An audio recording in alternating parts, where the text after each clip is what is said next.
We just wanted to talk to you first of all, while we watch these pictures from Beirut, we wanted to talk to you first of all about the leadership of Hamas, which we'll come to in just a moment, but also Hezbollah, both organisations without a leader. If you were, starting with Hezbollah, if you were in the senior leadership, would you go ahead and name a leader? Well, I mean, it is difficult to say now who could be replacing, considering that many senior leaders of Hezbollah has been already killed by Israel, and considering that the Israeli offensive keeps going, targeting many areas, many cities, is trying to target infrastructure, but also financial assets and different places that it's very difficult to determine. And considering what happened with the situation of the pagers a few weeks ago, it's difficult to predict who can be or who can lead now the organization, considering that Israel is trying to basically decapitate the whole organization in order to reduce their logistic organizational capacity. You can understand why the organisation doesn't want to name a leader, given what's been happening, the pattern of Israeli assassinations. Also makes it pretty difficult to negotiate with a group that doesn't have a leader. Exactly. I mean, but the problem is I don't think Israel is interested in negotiating anything. The fact that Blinken is there and he made a clear statement that, okay, you already eliminated the people that you wanted in terms of leadership in Hezbollah and Hamas. Now is the time to end the war and to sit and negotiate something. But considering what is happening today, this day that keeps attacking other cities, it doesn't look that Israel is willing to sit to negotiate. On the other hand, the lack of leadership doesn't mean that Hezbollah is reducing their operations either. Today, they were already shooting missiles, according to Hezbollah, new kind of missiles to Tel Aviv 2 times. And they showed that even though they have been attacked and pushed to the north, they are still able to reach big cities, Haifa, Tel Aviv, that they were able to reach the house of Netanyahu even the other day. So how to think about the possible negotiation is likely, very unlikely to happen right now. Yeah, it just seems like a war depressingly without end, given Israel can't completely eliminate Hezbollah, but Hezbollah still always has some capacity to hit back at Israel and prevent it from achieving its war aims. Similar situation with Hamas as well. We've just seen pictures of Antony Blinken meeting in Saudi Arabia earlier today in the capital, Riyadh, and all he seems to do is parrot the line that this is the moment to negotiate a ceasefire, but from Benjamin Netanyahu, we get nothing, and then he goes back to the US. Exactly. I mean, even the tour, Blinken tour, last Blinken tour as a Secretary of State seems to be useless. What I think Blinken is trying to do is just to save face, to say that they tried their best to have something that is not a legacy for a Biden administration, that is an open war without end and a very extended war, including different countries, not only Hamas and Israel, but including different countries on the Middle East, without reaching any agreement, without ending the war, without releasing the hostages, and without making possible the reduction of this escalation that is reaching already the full territory of Lebanon. We cannot say that it's only the south, it's all the territory of Lebanon is already immersed in this war. And from Iraq, supposedly this day also there were some attacks. So we wonder if Israel will keep including other countries in their retaliation, if they will attack Iraq as well. They did it with the Houthis a few weeks ago.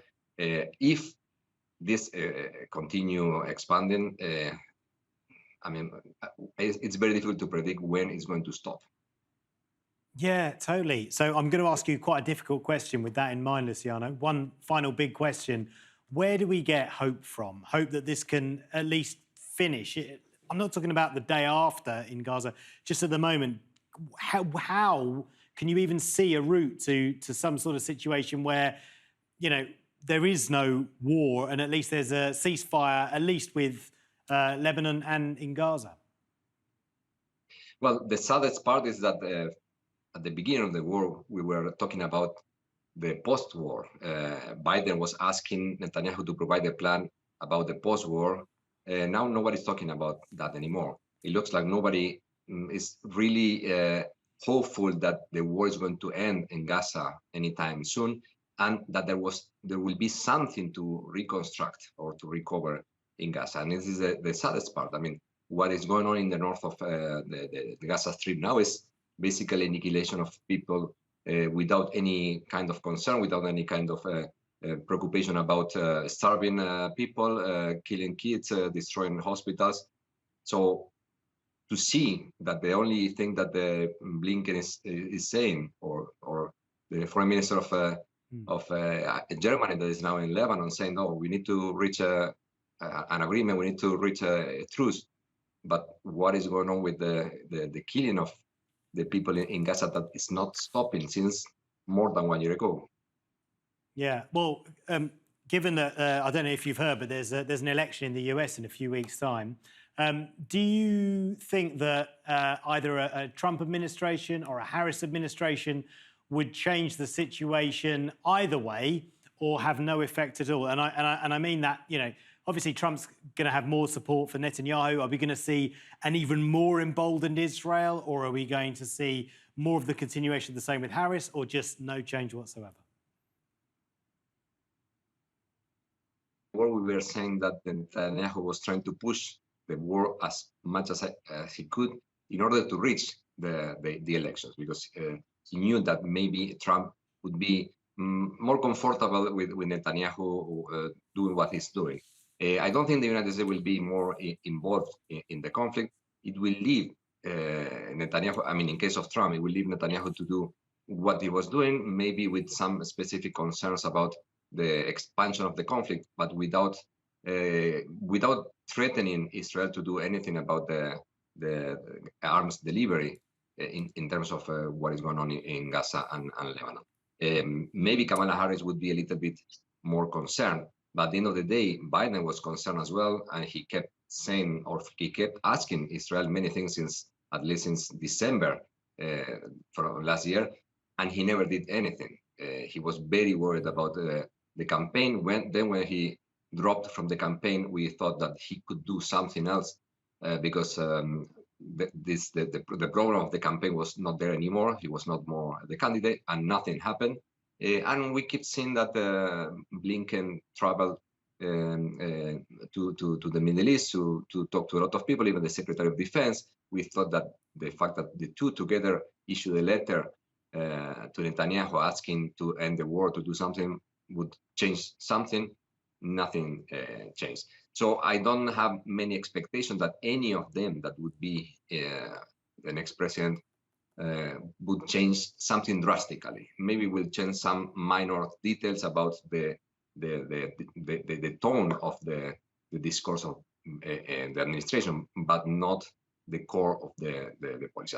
In any case, the United States will stop supporting Israel, or they will never stop sending arms to Israel, which is the only thing that could stop this. Yeah, indeed. Really good to get your thoughts. Thank you, Luciano. Luciano Zaccara there from Qatar University.